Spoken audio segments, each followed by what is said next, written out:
All right, good morning, good evening, good night. Welcome to Bitcoin Pizza Day on the NFT Live Studio Network Web3. I love entries and I love a new week here in the Web3 space. You guys are awesome for showing up here an hour post our normal time. So I know you guys had to sit on your fingers there for a second, but you are here. We are here to bring you the latest from around the Web3 industry. We're excited to do so. I'm excited, man. I've made a quick trip to Pittsburgh over the weekend, so I was able to pick up a new jersey. I'm just it's a good time. You just reminded me that I have a package from Avagachi that I need to unwrap this week. Live on air. I mean, for my birthday, belated birthday gift to myself. Thank you, Avagachi. It's sitting over there. I was gonna do like an unboxing, but anyway. Maybe for tomorrow, you'll see me in some new Avagachi swag. We'll see. But I'm excited too, Q. I got my brain condom on, my pizza eating hat, also known as my pizza eating hat. And I wish I had some pizza with me right now, but we're going to have to save that for later. Yeah, Pete even Portal is here with us. Omar is here with us. Hash Rhymes is here with us. Thank you for joining us early. We just pressed live at 2 p.m. Eastern Standard. Again, a little bit past when we normally go live. Look, we went live on Thursday, Gifted. I don't know if you saw this, but our interview here with it was with the Daily Degen. He goes by many names. Journalist. Multiple times. Yeah, Skid Row Crypto. This interview popped off. So really excited to see that episode really pop off. A lot of people enjoyed that one. And just sharing actually good journalism. That's part of the job. But what is the story though with Ben.eth and BitBoy? What is, like, have you been following up on this? Like, what is the story with PSYOP? I mean, we got it there that day. Is that the full story? I don't know. It's definitely worth checking out, though, if you missed that show, because, we got some live breaking news from Skid Row Crypto on what he's been pulling together on some of these coins that are popping up, specifically in relation to BitBoy and Ben.eth. Yeah, so I'm going to pull up another website here, which is going to be, let me make sure I have the right one here. Global Pizza Party by the Pizza DAO. So this is going to be Bitcoin Pizza Day, folks. That's today. You know what it is. May 22nd, a day after Gifted's birthday. That's the most important way to always remember and never forget Bitcoin Pizza Day. It's the day after my birthday. And everybody should save that in their calendar. But this is happening today. This is a big deal. Yeah, we're actually throwing one in Denver, correct? We are partnered on the Denver Pizza Party today. And if you scroll all the way down, keep going past the swag. Look at this. This is amazing. But go back and just look at some of these cities, man. I was reading some of these off. This is tremendous. And actually one of the tweets that I shared with you too is about somebody remarking that really this is maybe the biggest story in Web3 of 2023. And that's that hundreds of people coming together to, onboard, secure, strengthen communities, feed people around the world. This is like over 100 cities, everywhere from Hong Kong to Melbourne to Denver. It is global and it's absolutely phenomenal. Shout out the Pizza DAO. Shout out Snacks, Mr. Snackman, who came on as a guest on GM Web3 last week to talk with us about it. I know he's a very busy man right now. So we appreciated that. And it's pretty awesome. Everybody always talks about the guy that bought the pizza for 10,000 BTC, which of course would make him a millionaire, billionaire by this point. But nobody talks about the person that sold it. Snacks.eth, who he heads up the Pizza DAO, correct? He started it. Yeah, he started Pizza DAO. He came onto the channel and spoke to us about the person who actually made the sale. Now we only have the first name, but we don't have the story. Like we have Laszlo's story. That's the man who famously bought the pizza that would pay for an island now. But we don't know about the person who then, received a BTC. Did they keep it? Did they sell it afterwards? Did they go 2x and they made the sell and now, they're living in squalor? my mind goes in many different places there. So it kind of makes you think of that. What is it? Harold Wayne. Was that his name? Harold Wayne story, the third founder of Apple. Yes. What a recall. Is that his name? Somebody double check me. Ronald Wayne? Is that it? Yes. Yo. Yeah, R.I.P. Ronald Wayne. But yeah, hopefully this man was smart enough to hodl some of that Bitcoin that he got, because it was 10,000 Bitcoin, which was the equivalent of roughly $40 at the time, which roughly today is 270 mil dirty fiats. What a come up for that man for selling some couple of Papa John's pizzas.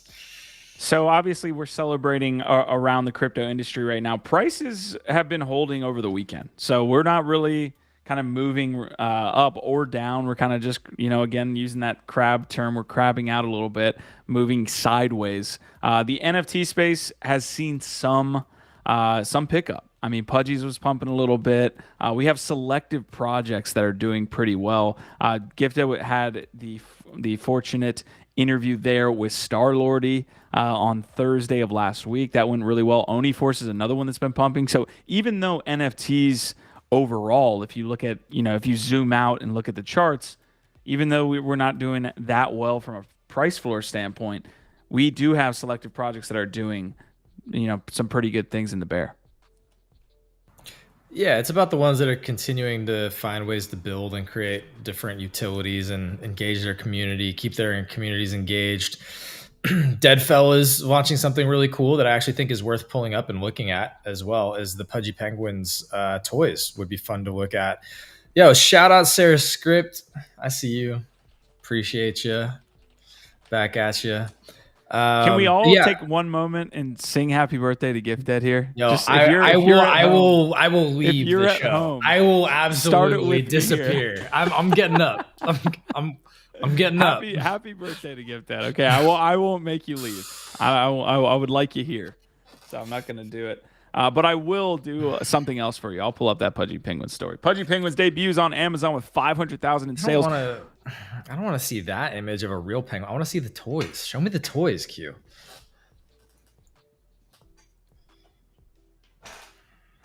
I'm just getting after it here. I want to see the merch.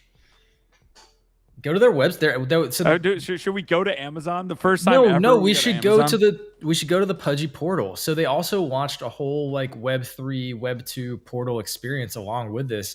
That's what's really, really awesome about this. Honestly, that's maybe the biggest W of all. Yeah. Besides the fact that they are, basically establishing a sustainable revenue model and a sustainable business model outside of Web3. All right. For Pudgy Penguins. Here's what real quick, VGF's comment that he sent me after this morning's GM Web3. He said, Pudgy's physical toys incorporating the digital component is impressive by any measure, let alone by Web3 standards. So we're going to watch this trailer. I'm also going to try to look up Pudgy Penguins here. And wow. You type in a little PUD and you're getting Pudgy Penguins there on the Amazon marketplace. So let's watch the trailer and then let's dive deep here into what they've got going on. Because again, that's another project. That's a standout project. People think, hey, maybe NFTs are dead. Well, you see, again, standout projects that are doing well in this environment.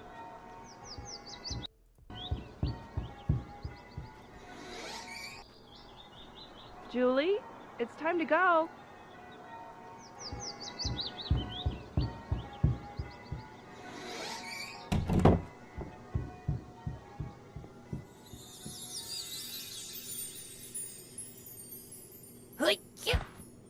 All right, Pingers. Coast is clear. My back was starting to hurt. It's a beautiful day. Has anyone seen my hat? My picture is a mess. What's that sound? Just a minute. I need to grab my Pudgy. Back to your places. Quiet, everyone.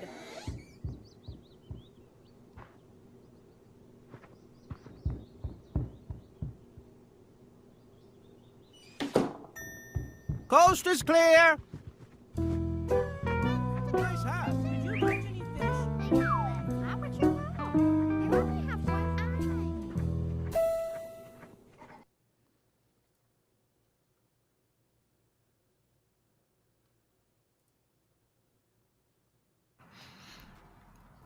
That's very. I mean, it's Toy Story 4 or Toy Story 5. That's what that is.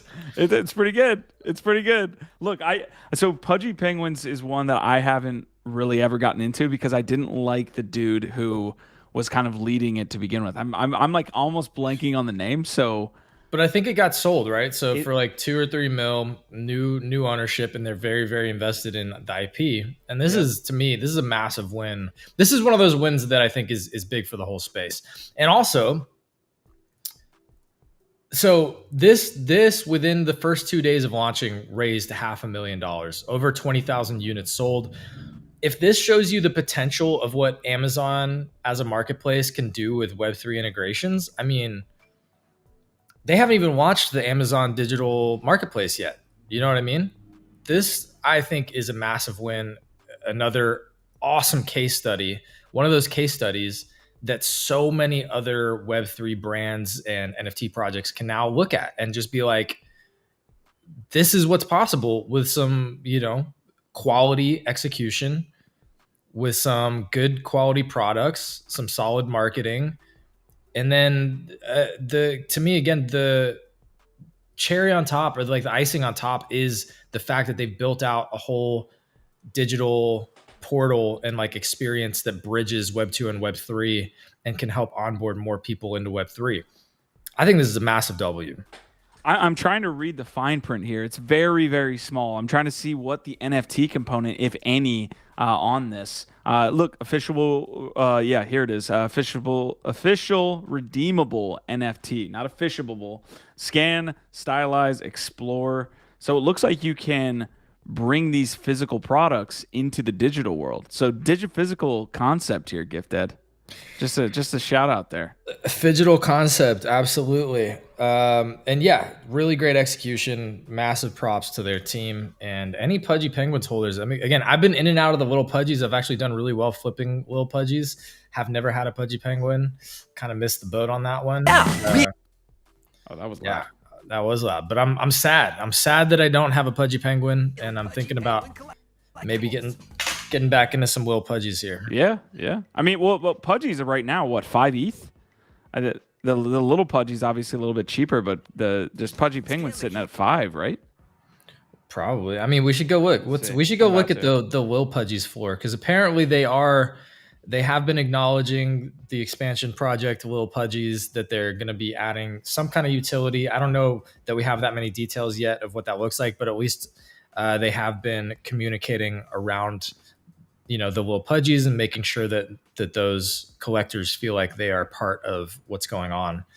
And one of the things that we heard that they've been communicating is that they will not keep increasing supply anytime soon, which is good. That's bullish, because they've already got 3 projects. There's like the fishing rods, the Will Pudgies, and then the OG Pudgy Penguins. So they've already got a ton of supply out there. So it's good. It's good that they're already, basically telling people like, look, we are not going to be continuing to increase supply anytime soon. That's So we've been talking about the doodles here, and we still have a couple stories here as well. But we've been talking about doodles since they were created. Obviously, they're former blue chip, all that stuff. Now, we were super critical of the release that they just put out, which was the Avatar Doodles 2. With the customizable avatars and things like this. We were super, we were criticizing Meebits a little bit for the release that they did. And again, it was more, we weren't completely, kicking them while they were down or anything like that. Like, we liked the fact that they were releasing products, but I think both of us were like, does this have a product market fit for anybody? Was anybody asking for this stuff? And so I want to kind of bridge it to this conversation here, because it completely sold out, right? Like they raised a ton of money here. Was there a product market fit for Pudgy Penguin? Yes. Like physicals? This is a great point, because I think it's the difference between good IP and bad IP, and knowing your audience and not knowing your audience. And I think the honest truth, the hard truth that most people will be very, very reticent to admit, is that so many of the projects in NFTs are just not good IP. They were kind of launched with half-assed thinking, or they're just like, hey, we can just spin up this thing pretty quick and the art's just okay. And there's not a lot of thinking about the end user or the product market fit or who the audience is, or actually creating like a really unique world. This has like Pudgy Penguins from the jump have known that they're like a family friendly, almost like kids toy. They've known that they're the cutesy, like anime creature and the fuzzy feel good family thing. They've done that from day one, right? So this to me feels like a very, very logical extension of their brand. They're not still trying to figure out who they are. They've always known they're like the cute kids, young kid cartoon, and that's what they're going for. And with these cute toys, like there's definitely a market for cute little collectible toys.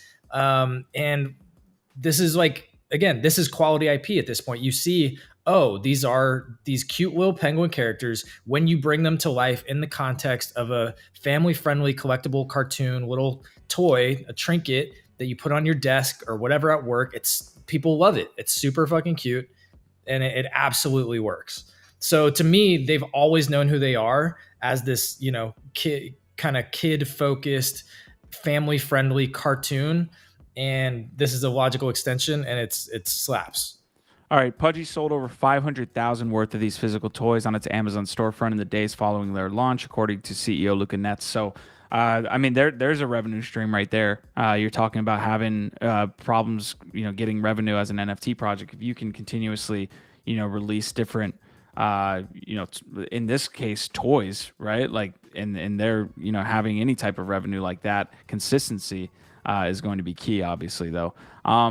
Man, this was a little bit unexpected. I know that Pudgy's has been, one of the standout NFT projects, but for them to sell out 20,000 products, it has to be all within Web3. This can't be like they're not known outside of this ecosystem. Not if it was promoted. I mean, I'm sure most of it is at this point, but not if it was promoted and marketed well. Because again, they're definitely trying to bridge Web2 with this whole thing. That's a big part of this push. I would love to know if anybody has any insight on exactly what the Asian market like overlap or interest is. But I do know, because we started to mention a lot of these projects that have that sort of Asian influence or adoption tend to do better. They hold their floors better. I do know Pudgy Penguins was adopted by the Asian communities very early on, and that's part of why it did so well early on. So this might just be another example of starting to see more influence from those markets as well. And again, I don't exactly have specifics on what that looks like, but I just recall when Pudgy Penguins first, popped off, that it caught me by surprise. And other people were like, oh yeah, it's because there's, certain collectors abroad that are like really loving this. All right, I'm going to look at the Little Pudgy's floor price here in just a second. I want to give a quick shout out to those of you in chat. Jimmy Butterworth and Marty McFly in the chat. Have you seen them in the same room together? Almost at the same time there. Wow. That was almost back to back. Wild. Shout out to y'all. I want to know from both Jimmy and Marty, what are your favorite pizzas? What kind of pizza are you eating today? That's what I really want to know. Yeah. That's also a question we need to ask. Sarah Script, oh wow, I hadn't seen this, so cute. Portal is saying, but I have been looking into Deadfellaz. I'm a 3-lender for life. Flubber saying happy birthday, home slice. Flubber's also saying OBOT. We see you, Knox. Omar as well. GM, hope everyone has a great start to the new week. So we are just getting started. Again, we started 1 hour later, so people are trickling in here as they get used to the new time, at least for today. We will be on normal time throughout the rest of the week, though. So that's going to be a good one. If you're here, please leave a like on today's episode. I will drop the tweet as well for you guys to give a like. The reason that we had to push back the interview is I had a interview podcast with Arclegger. Well, sometimes it works out, sometimes it doesn't, because me and Arc had a scheduling mishap. Hopefully we can get that interview done tomorrow, and that episode will still come out tomorrow. That's my hope. I'll do some editing on my end. I'll go into overdrive and make sure that episode's out for you guys tomorrow. But Arc's awesome. He's a game designer, OG game designer. He was on EverQuest. He had H1Z1 was one of the games that he kind of was in charge of designing, which turned into all the Battle Royale games you see here today. And he's an ape as well, interested in the other side. So that should be a good combo. Absolutely. I can't wait. And shout out Choina. I always knew that I liked you, but saying pineapple belongs on pizza, could not agree more. Hawaiian pizza is absolutely one of the greatest types of pizza ever created. And anybody who tries to make a stink about pineapple being on pizza is probably the type of person that pours their milk before the cereal into the bowl. You know what I'm saying? No, that's what pineapple pizza eaters are. No. That's incorrect. You've got it reversed. Just like you have digiphysical all wrong.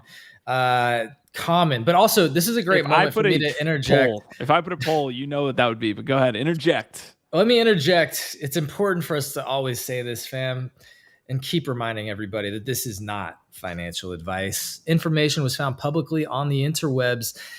Opinions shared on this episode are solely of the Web3 team, and all information is public domain. So please, DYOR, do your own research, because we are not financial advisors.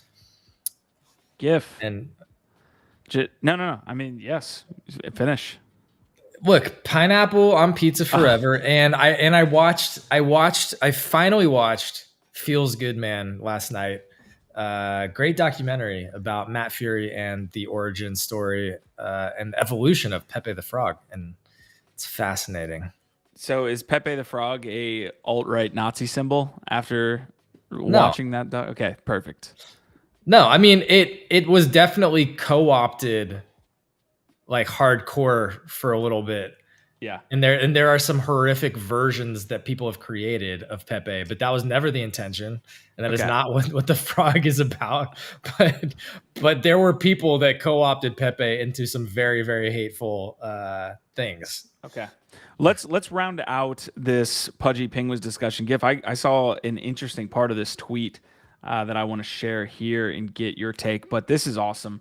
Waking up to see Pudgy Penguins' record-breaking numbers on Amazon really makes all the losses in Web3 space worth it. If you didn't know, the owners of these penguins will all be receiving royalties for these sales. Utility. This is the real utility. So that was my other question related to this Pudgy Penguin sellout, was what was the utility for holders of Lil Pudgies, holders of the OG collection? And I'm guessing when they say the owners of these penguins, it's probably the specific penguins that are being sold. That would be my guess. Yeah, it would be great to look into it. If anybody has those details that they can share in the comments, please do. But I would imagine, if they made like a limited run of 10 different penguins, whoever owns those specific characters would be getting some percentage. And if that's true, look, this is the type of thing that people have been playing with and thinking about and implementing. I think Atom Bomb Squad was trying to do something like this, but we haven't seen it actually done successfully at scale with a massively popular product yet. And that's what's huge, is that like you start to see case studies like this where things actually pop up. And again, this is what music NFTs need too. They just all we need is one music artist to put out a song with a rev share to like the early supporters that actually does well. And then you see this shit go to the next level. Do you know what I mean? You just need that one. And we were talking about this previously on another episode, is like, it's the like House of Cards effect. It's like, you need that one hit. You need that one home run. This might be one of those first home runs for the phygital product space and applying the rev share utility back to the original IP holders. It'll at least be one good example, right? Like that's what you need to do, is be able to stack those together, especially with the Amazon marketplace launching, man. Like people still, I think it's still under the radar a little bit of what that looks like. But I believe Pudgy was going to be one of the first collections to launch. I don't think this specific launch is like related to the Amazon NFT marketplace. I think it's just literally Amazon's, like, it's just a brand under that. So Marty McFly saying buy the Pudgy top on the show. I wouldn't suggest buying the OG Pudgies right now, or maybe even the little Pudgies on this news. Usually this is a kind of sell the news event. But you can see over the past, I mean, this is May 16th, 0.34 on the floor price. It looks like it's doubled, almost doubled since then. So it's I feel attacked. 0.55. I feel attacked, Marty. I think he's making a joke about my Cockpunch investment. I don't even want to talk about Cockpunch these days, man. Well, did you see the utility that they came out with? No, this might be This might be a great segue, actually, Q. All right, before we get to that segue, let me drop the episode today, folks, so I can set up Gift Dead here. Again, it's Happy Bitcoin Pizza Day. Happy Bitcoin Pizza Day to all of you. We'll be celebrating with you here in the NFT Live studio for the next 45 minutes to an hour. The topic is going to be, can NFTs revive? Of course, here we are bullish on NFTs, and we do believe in the long-term thesis. So the answer, of course, is yes. But what that looks like in 2023 is kind of what we want to get into. Partly, it's positive things like this Pudgy drop, selling for 500,000. You're talking about revenue. Like, this is the whole idea with these NFT projects, is you cannot continue to drop different NFTs and those be or the in the typical 6,000 to 10,000 collection drop, and that be your revenue into perpetuity. So it's cool to see that. All right, that is the link for today. We're going to touch on other NFT price floors. Oniforce pulled back a little bit, so I'm like in my range. I think I was looking at Oni saying, hey, we called this shit 0.4, 0.2. We were calling Oniforce 0.2. It never got down to 0.2. It 0.26. It got down Really? to 0.2. Yes, sir. And we're sitting here on this show, and this is not fucking financial advice.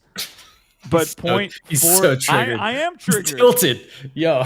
I am triggered. Like the show to tilt him even more, y'all. We're going to recap VEECON as well. Tornado Cash getting attacked. That was super interesting. We have these white hats attack protocols from time to time. And this one was very, very interesting because at first they didn't realize that it was a white hat hacker. So they lost a ton of money in some type of like governance proposal attack that allowed the attacker control of the entire network.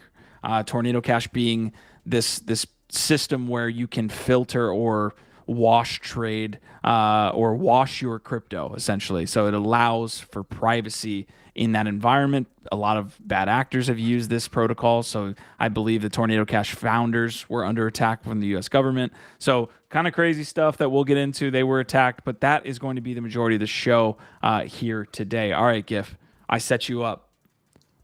What are we talking about here? We're talking about real utility. We're talking about phygital.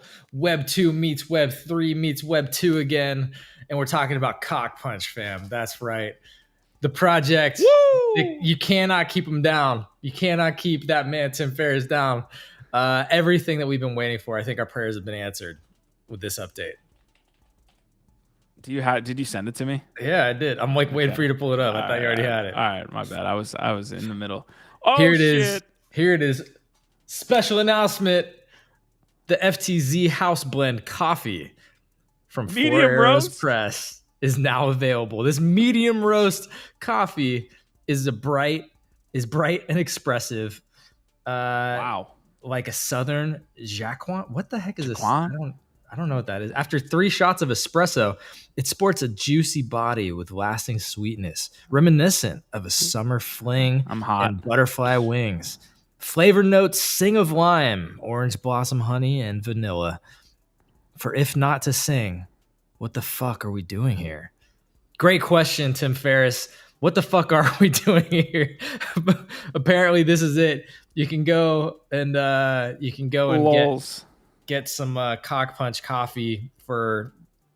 You still gotta buy it. You still gotta buy it. Thank you, Quantum Variant, for tagging us as well. All right, so let's hop into this. So we got Cockpunch coffee, guys. So we got Cock coffee here. Delicious brews for discerning cocks.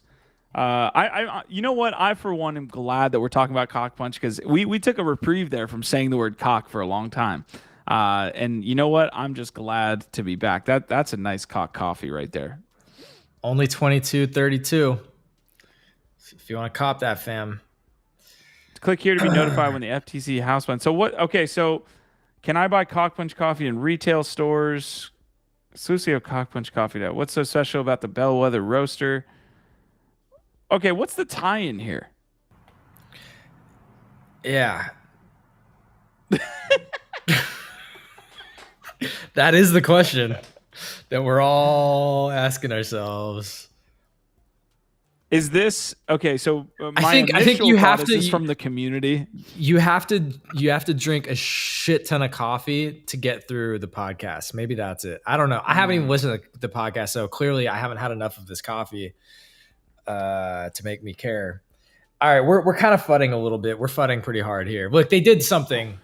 All right, let's be proud that at least Cockpunch is not totally dead. They did something.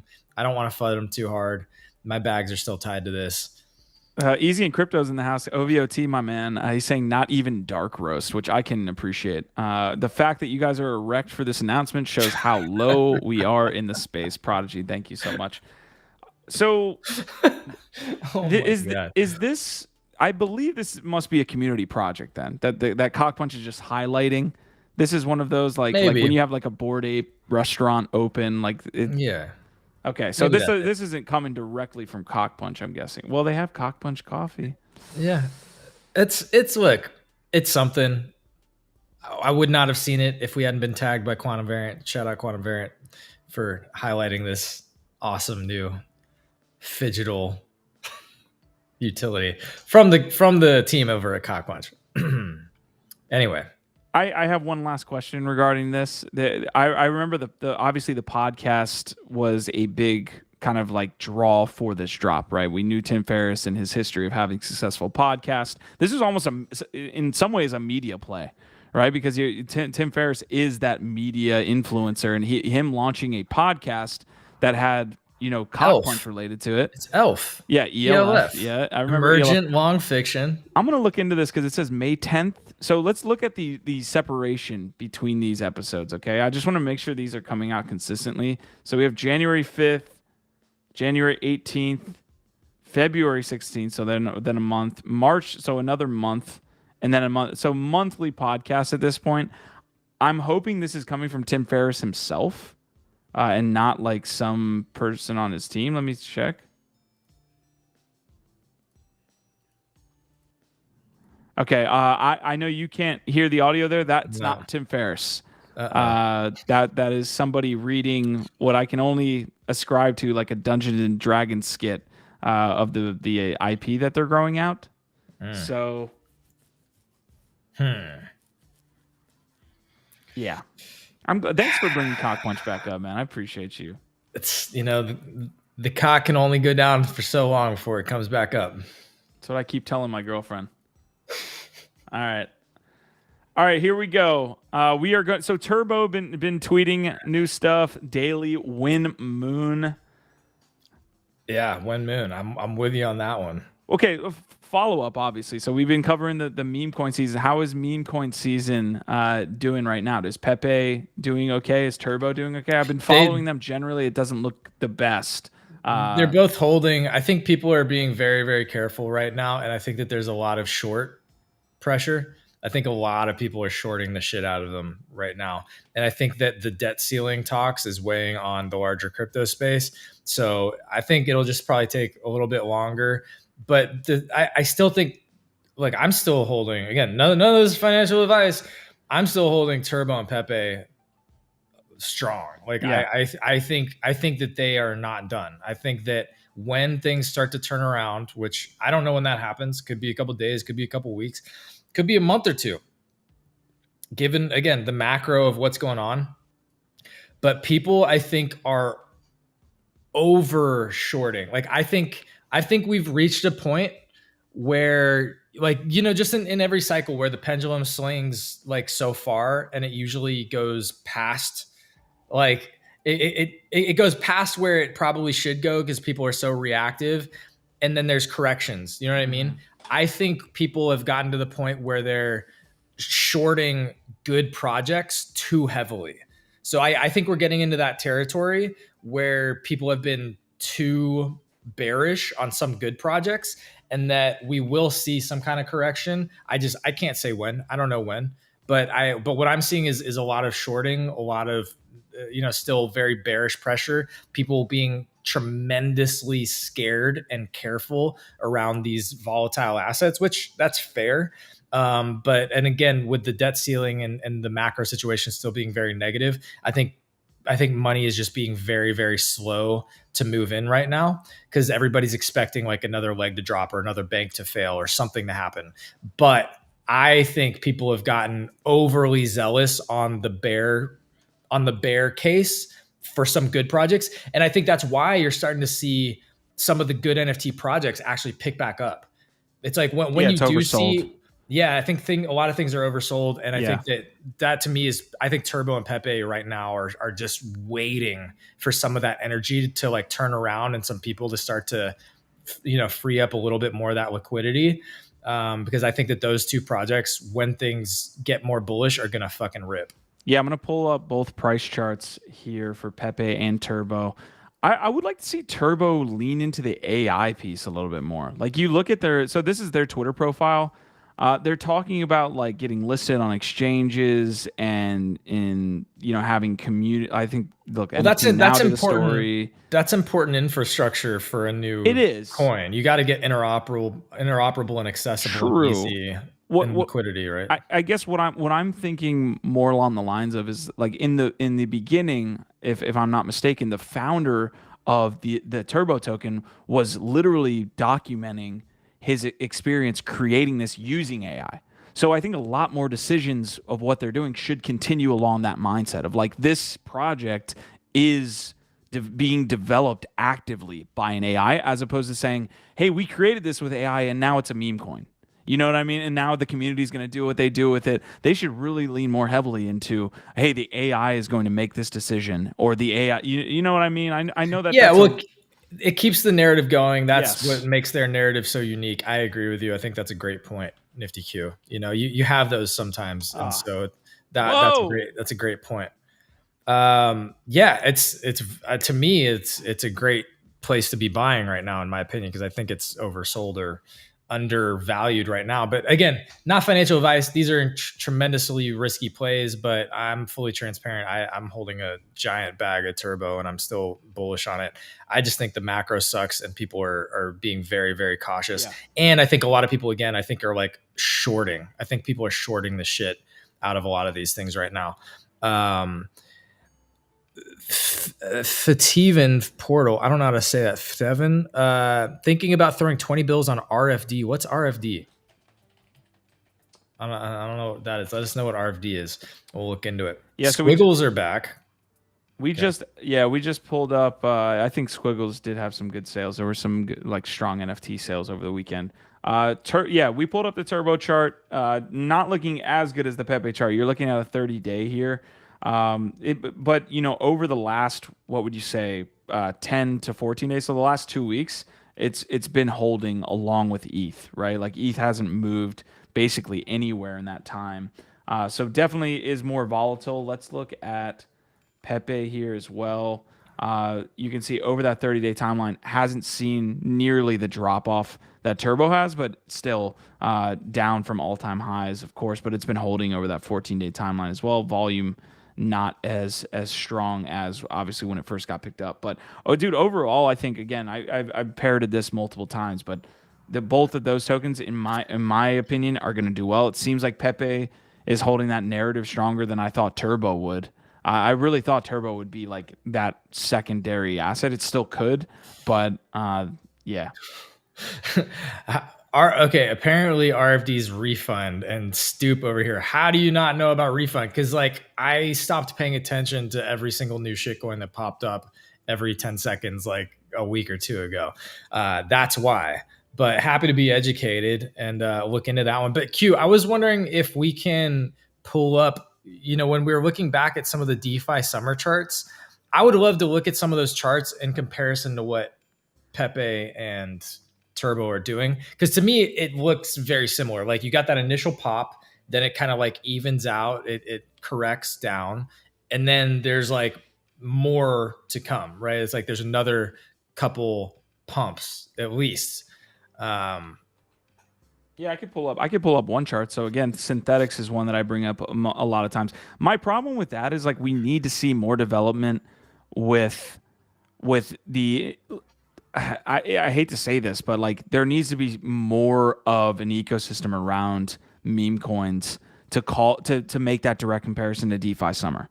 Like there was a lot of projects other than synthetics that were legitimate. You know what I mean? So I need to see more around that if possible. But yeah, you can see like there's multiples. So this could even be a really good chart here for you. Like okay, bulls for these meme coins is this is what we've already seen, and then it pulls back 50%, and then you see the huge jump. So that if you're looking for some type of bullish case for meme coins, this is exactly what happened with DeFi. It pulls Can you up. zoom in? Can you zoom in on that in between?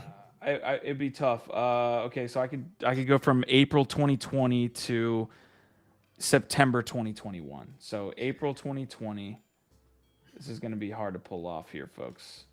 April 2020. Because yeah, what I want to look at is that in between that first pump and then that massive pump. So you're getting a better look there. And then if you go to 2021, you go to September. That'll work. Nope. Didn't want to give it to me.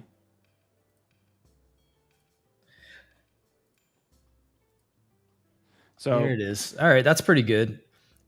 Yeah, so if you look at this, like again, if you look at it from a bullish case scenario, this is what we're seeing on a Pepe chart now, right? Where there was like an initial, holy shit, it went from 90 cents to $5.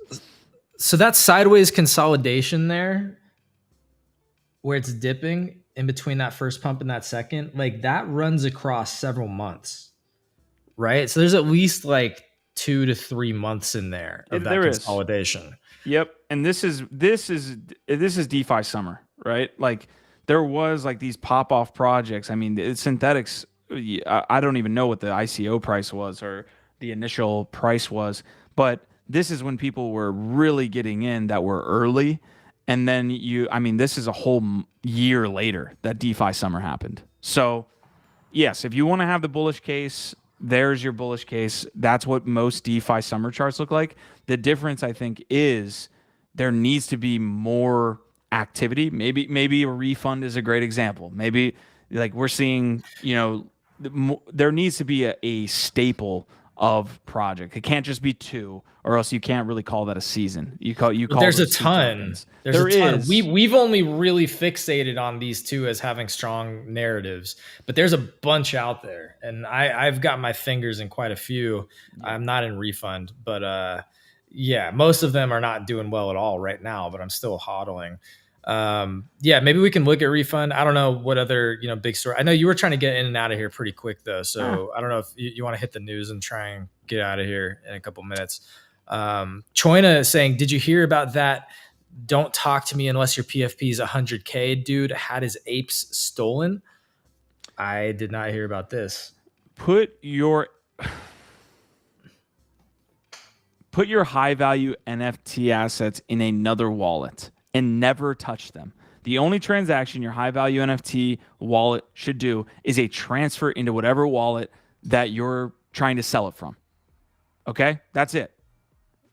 Like, stop doing this. Dude, Dez, I was talking to Ronan because this was actually dropped into the group chat by Marty. Dez got his ape stolen. Now Yieldosaurus got his ape stolen. If you're rocking a PFP under 100K, please don't at me. So this was like a meme in the NFT space for a long time, but apparently that's karma. But bro, that sucks. But like, you putting out energy like that. Sheesh. Lol DeFi, life comes at you fast. Sorry about it. I mean, I don't know what to say other than stop having your high value NFTs in like a wallet that you're signing multiple transactions for, because all this is phishing. All this is they click the wrong link when they're on Twitter. They click the wrong link when they were on XYZ, whatever, and then their ape is gone. And 100K is how you make it in the next cycle. You know what I mean? Like if you don't have that capital, you holy shit. That's gonna be tough. You're starting from ground zero. Stoop Kid saying ape holders are the worst on security. Yes. Well, we don't have to go further down that rabbit hole, but we've often commented about how many ape holders are not exactly qualified geniuses that but they definitely think they are. but they definitely think they are. All right, yeah, sorry, I had a microphone issue there. Yeah, I mean, we put him on a pedestal. Like the same way that we put Franklin on a pedestal for being a genius financially because he lucked into one of the 8 like craziest projects of all time. You see where that got him. Yieldosaurus, and there are worse ones. There definitely are worse ones. Stoop Kid is saying, but why? But why what, sir? Yeah, those are tough. Those are tough ones to get involved in. Oh, sorry. All right, we're getting in the NFTGo bag check here. Of course, NFTGo is the sponsor on this month's episode of NFT Live. We love using NFTGo for price floor analysis, for in-depth wallet analysis. We'd like to track some whales occasionally. They have a lot of really cool features. Gif, if you want to take me through some of those new features, let me know. And I believe we're creating some videos on those as well. Sure. But that is going to be the NFTGo sponsorship. I mean, look, shout out NFTGo for sponsoring the Web3 network this month. We love them. It is the best place. If you're an NFT trader, NFT collector, if you're interested in what's going on in the NFT market, it's the best place to get free real-time analytics, updates, all different kinds of insights. If you go to that research tab, like right there, right here, all different types of reports that they publish absolutely free. Again, this is a tremendous resource for the community. And then you can go here again, download all these PDFs. They just did one with Coin Market Cap that they partnered on. But then what we wanted to touch on briefly is if you go up to the Discover, all the way down at the bottom there, you got drops. So this is something that they've been working on, implementing and making really, really valuable. You know, I know there's a lot of different ways that you can get updates on new NFT drops, but this is absolutely one to go check out because it's not just a list of every single different NFT project that's dropping, that's full of a bunch of rugs and a bunch of crap.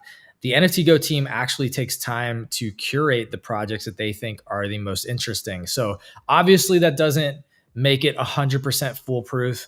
There could still be a bad project that gets lumped in there from time to time, but at least going there, you have a much better chance of focusing in on better quality projects because their team has already done an initial vet of the projects that they're highlighting. So if you're looking for a great place to keep up to date on new NFT drops, NFT projects that are upcoming, that the NFTGo team thinks are worth highlighting, you can check out that drops page on nftgo.io. Troy is saying the amount of times I see wallets trading on marketplaces and entering competitions with the word vault in their name. Jimmy wants a BAYC someday. All right, folks, let's jump in to the NFTGo bag check today. Again, it's a new week, so we might get some new insights here. Market sentiment still at 24. Everybody's still in losses. I'm not telling you anything you don't already know. Over the last 7 days, we have crabbed out officially. Don't pay attention to this little downtrend here. That's just for today. Against ETH, we are pretty much holding at the same levels as a week ago. USD, about the same thing. If you're taking that, probably a little bit down there, a little bit volatile as we end May here. If we go into market cap and volume over the last 7 days against ETH, we're rising a little bit in market cap, as you can see, and USD. So let's zoom out to 30 days, see how that looks. Not as good. And then ETH, not as good there. But we are basically holding over the month of May, although there was that volatile increase there. Holders consistently going up over the last 7 days. Traders has been, again, crabbing out there as well. Volume over the last 7 days: Mutant Apes, Wrapped CryptoPunks, Miladies, Bored Apes, Pudgies, Heavy Metals, Redacted, Remilio Babies, Azukis, and Doodles. Oh, and Captains. They're rounding out the top 10. And then over the last 24 hours, Mutant Apes, Wrapped CryptoPunks, Miladies, Art Blocks. I think that was where the Chromie Squiggle comment came in. Bored Ape, Yacht Club, Azuki, Redacted, Pudgy Penguins, Doodles, and Opepin Edition are rounding out the top 10 over the last 24 hours. So that's going to be your NFTGo bag check for today. Any notable standouts? I know we had a huge amount of sell pressure on Mutant Apes. I followed this story over the weekend. There was some Blur action going on there. I think there was 190 mutant apes that was dropped at one time. That is the benefit of having Blur. There is a strong amount of liquidity in the space. If you don't have a lot of liquidity, if you drop 190 mutants onto the market, you could see a mass crash. And really, we didn't. There were enough bids there where pretty much everything got ate up. I believe we're still sitting at about 10 ETH on the mutants, but I can give it one other look. But that was the only one that stands out for me of seeing that mutant volume was, to your point, and to, was it the Pudgy? It was around the Pudgy Penguins conversation where you were talking about, well, at a certain floor, or maybe it was in the Pepe conversation. Once you start to see these whales move out of the project, where you see a dude holding 190 mutants, when that gets distributed more evenly, then you'll start to see more upwards pressure in buys because you don't have all of these being dumped at one time, which is what Blur did, right? Like this was the negative effect you were talking about with Blur, where you saw a lot of traders holding a ton. That's going to be sell pressure eventually, so. It's one of the things that I've had as far as a question mark about Nakamigos. And actually, if you want to pull up Nakamigos, they have had a nice bump just as far as projects to keep watching. I might have actually done a good job. We might have done a good job calling the bottom on this. I bought in around 0.2, 0.21, picked up 4. I did a little sweeping when they got around that 0.21 range, and they've popped back up to, they were around like 0.27, 0.28. Now it's sitting at 0.26. So maybe we got the bottom on that, but that is one of the things that I've been concerned about with Nakamigos is that it's a high supply with only 30% unique owners still, which it just means that there's a lot of people sitting on multiples of these that can create that sell pressure, to your point. So anyway, maybe I did a good thing here. Maybe I actually did all right. Seems like it's working out so far. And this could be another one, Q.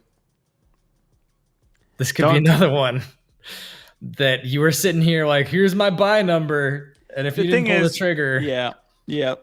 There's a lot of reasons behind my lack of movement right now. A lot of it's around the thesis of like NFTs still probably have to go down before we, see them go up more. And that's primarily around the ETH price, right? Like ETH, if I see ETH start to run, then my purchasing power in ETH is a little bit stronger. So I can buy more based on that.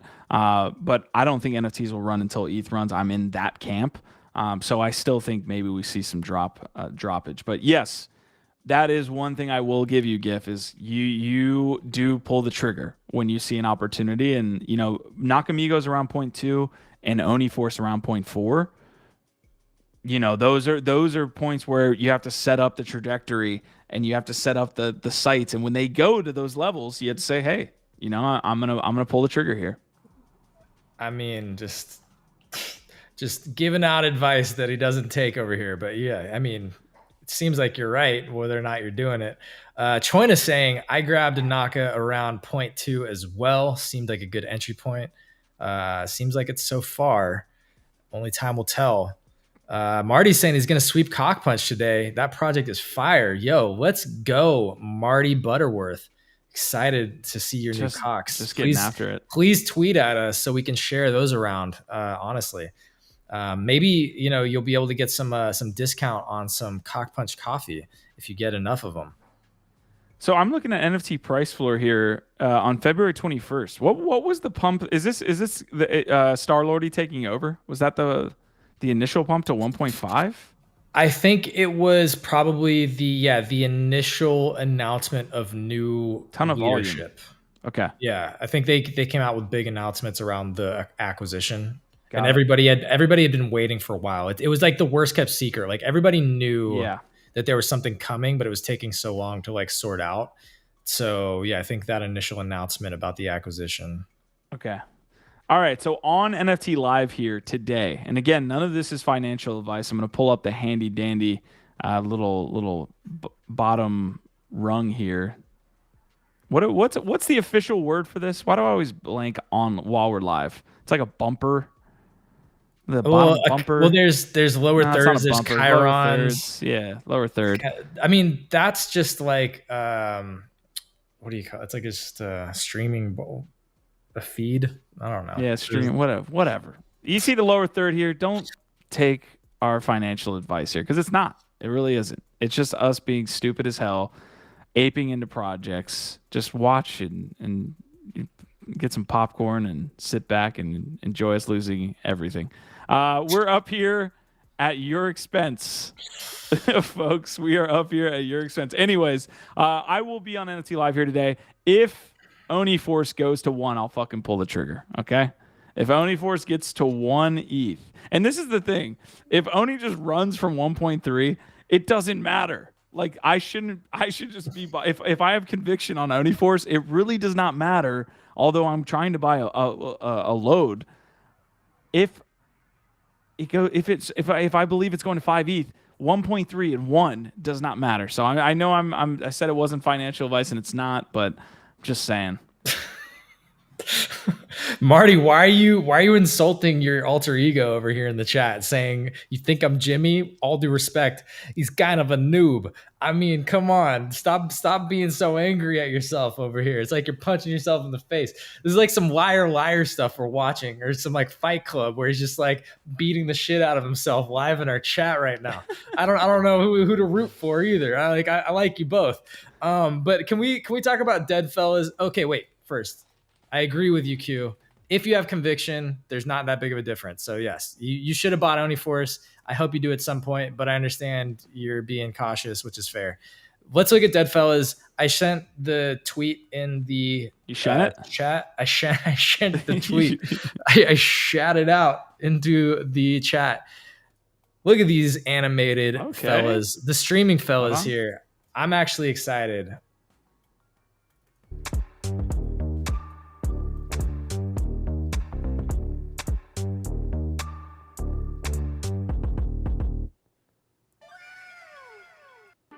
So you can basically animate your Deadfellaz here. Yeah, apparently all 10,000 of the Deadfellaz now have the whole VTuber setup available. Now here's my initial take is I think these are going to be more apt to be distributed on Twitter, right? Or be shown on Twitter.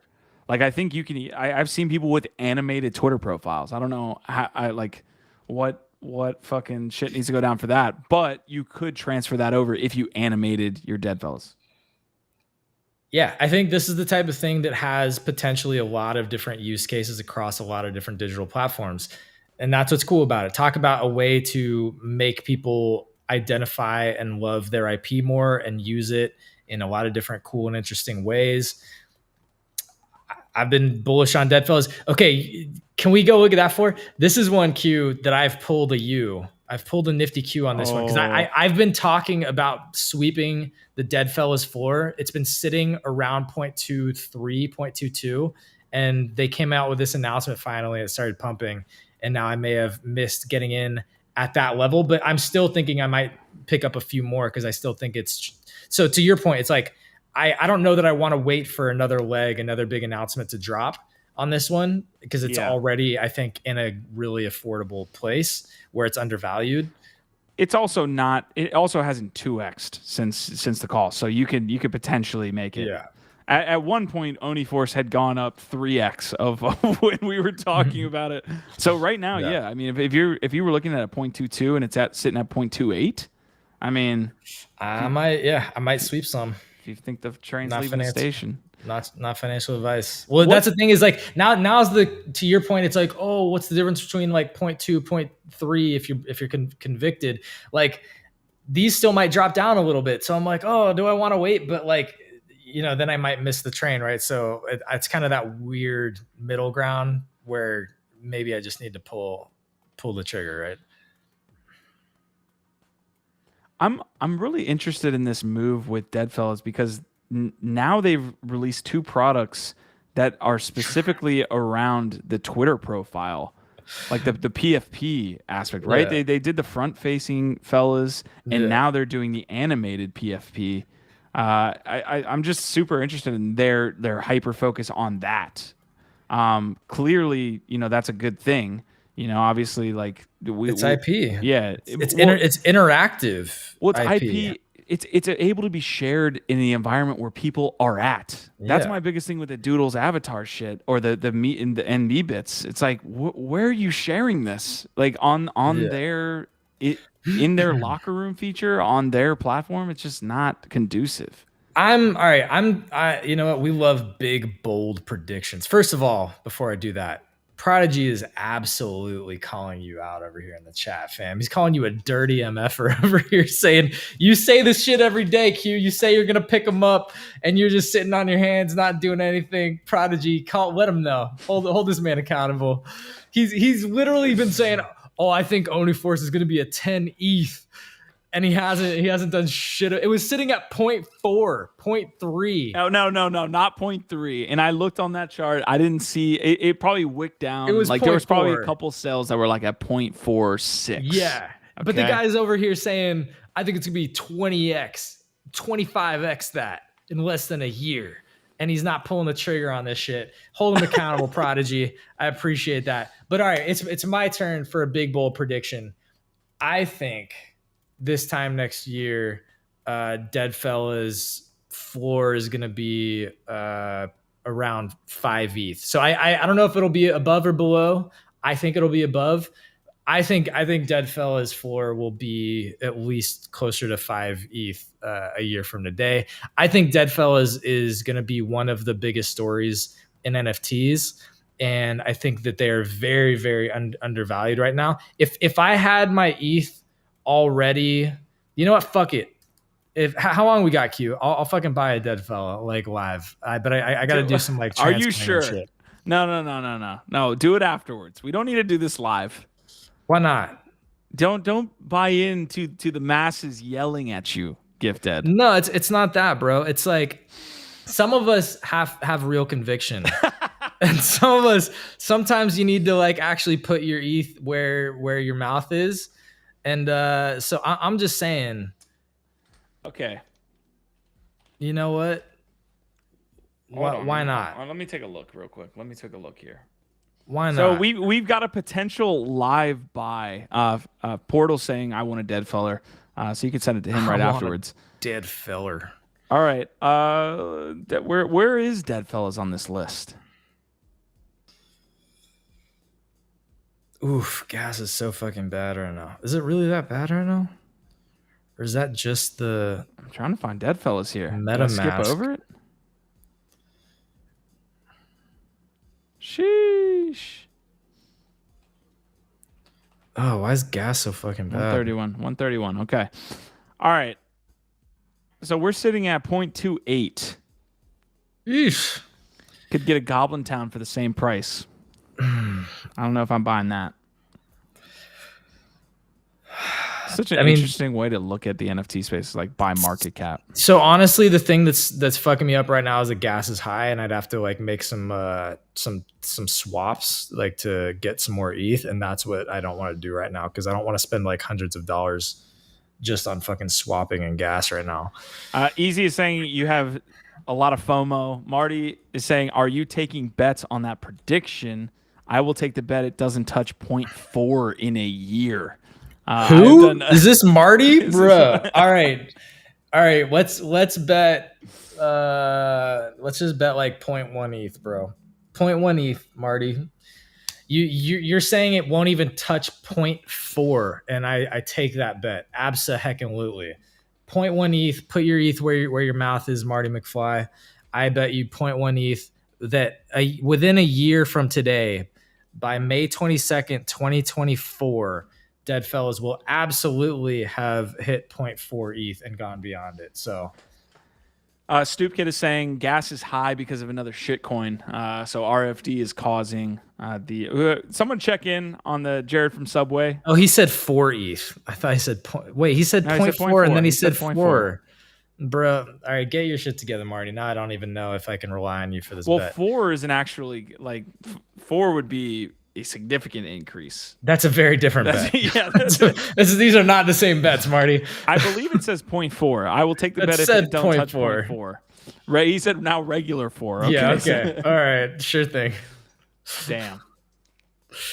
All right, so I am going to be looking like at this point because I feel very convicted about Deadfellaz being one of the top projects that sticks around because their team, like Betty, keeps doing what she does. She's so popular, but she also literally supplanted her entire family. Like she's not like me where she has no dependents. She's not like a single woman.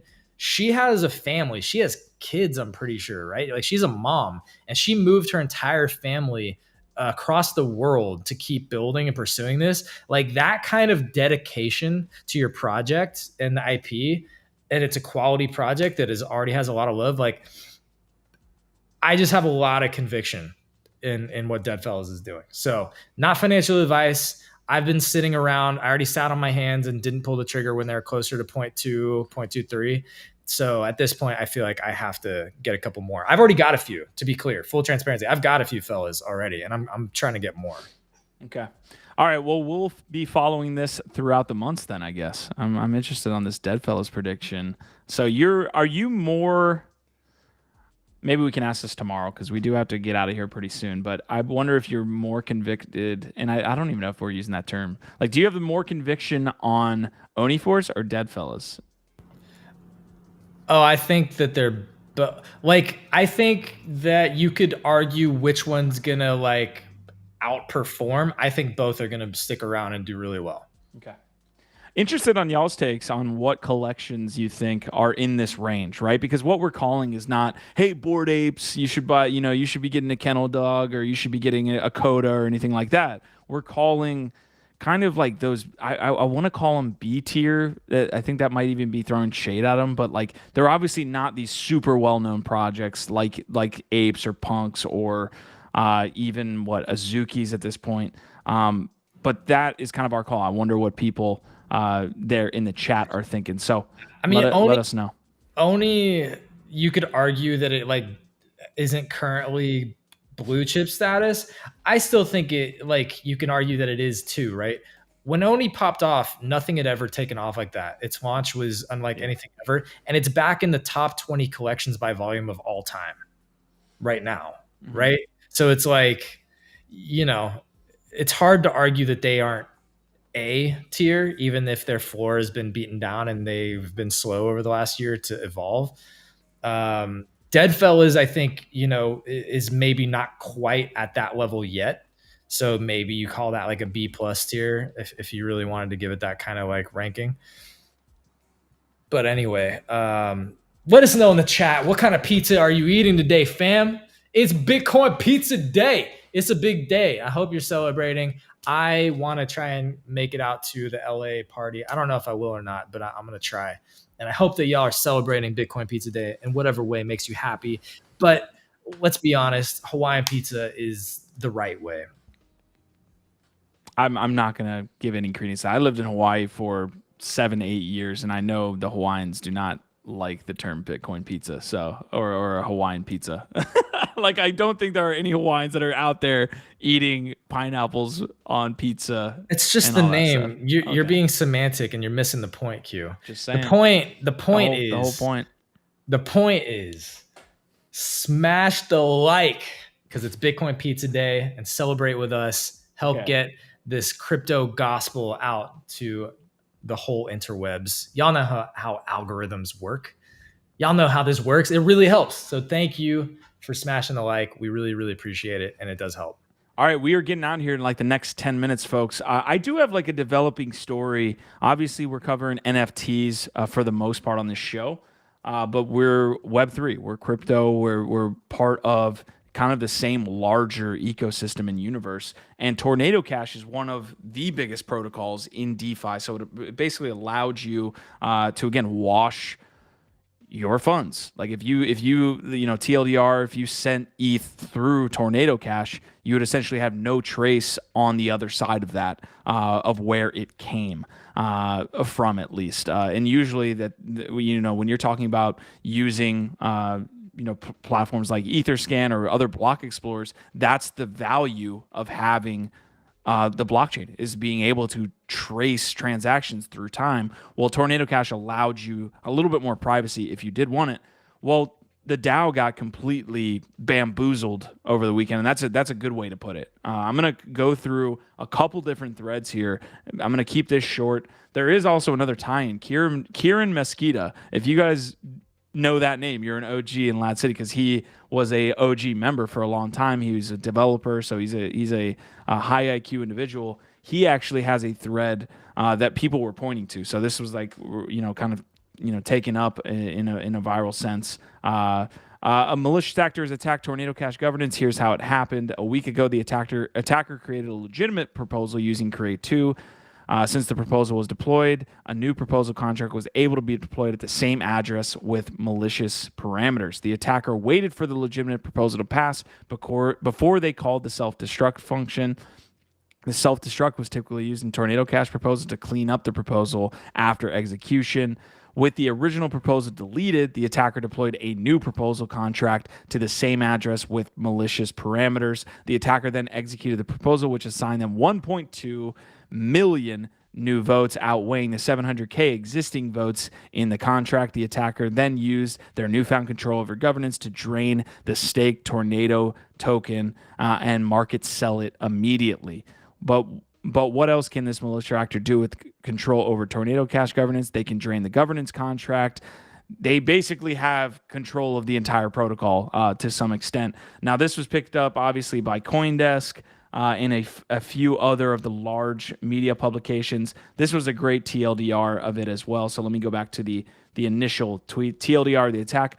Governance approved innocent-looking proposal contract. Attacker replaced the contract logic with a malicious one at the same address after the self-destruct. The deployment flow of the proposal contract involved a separate deployer contract to achieve this.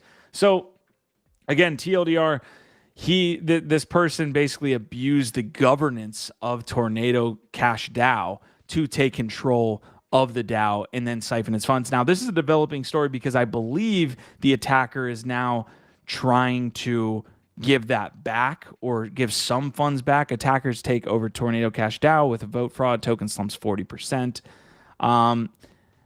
Let's see. I mean, I want to pull this up, but I might need some help from your end, Gift, to kind of come in here while I look that up.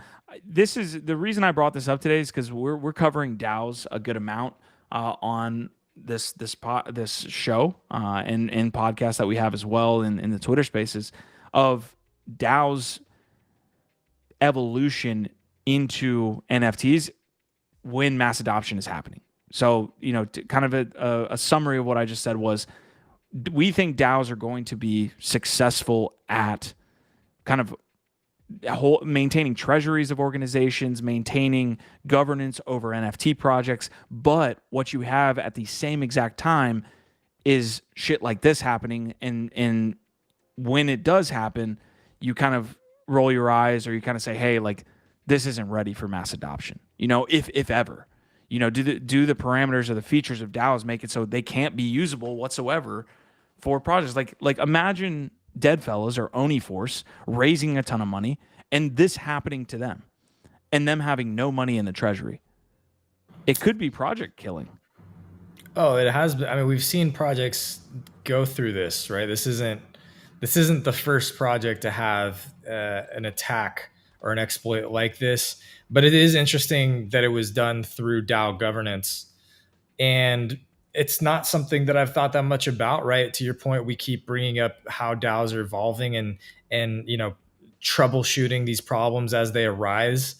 This is fascinating because, we've recently been highlighting the weaknesses of DAO governance in terms of not getting desirable results or not getting adequate leadership and buy-in and quality execution coming out of the incentives that are provided to like vote in certain people to do different tasks, that just not creating optimal experiences or optimal outcomes, right? So it's like weaknesses on the governance side can be many, but this is a weakness like technologically of it being an attack vector, like DAO governance actually being an attack vector for scammers, for exploits. Then that's something that I haven't really seen that much of, right? This is something to pay attention to. And it also gets into the question of like, why do we need like regulated blockchains for certain use cases, right? Which we talked a little bit about on GM Web3. That's going to be a whole other controversial topic, but just know that regulated blockchains are coming to try and solve certain issues and certain use cases.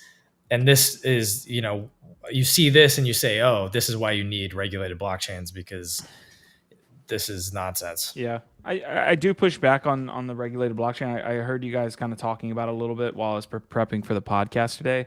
I will say that, like, yes, some of this stuff has not great tooling, right? And that's where the fallout is basically saying, hey, the tooling in this space needs to be better. That doesn't mean that somebody has to come in and regulate the space. The tooling just needs to get to a point where we feel comfortable doing it. It's very much, I'll use an analogy that might fit here, is trading Bitcoin back in 2011 or 2012 is probably incredibly different than it is now in some ways. Like, you're able to, Coinbase didn't exist at the time. Like, all of these things are tooling that operate outside of heavy regulation.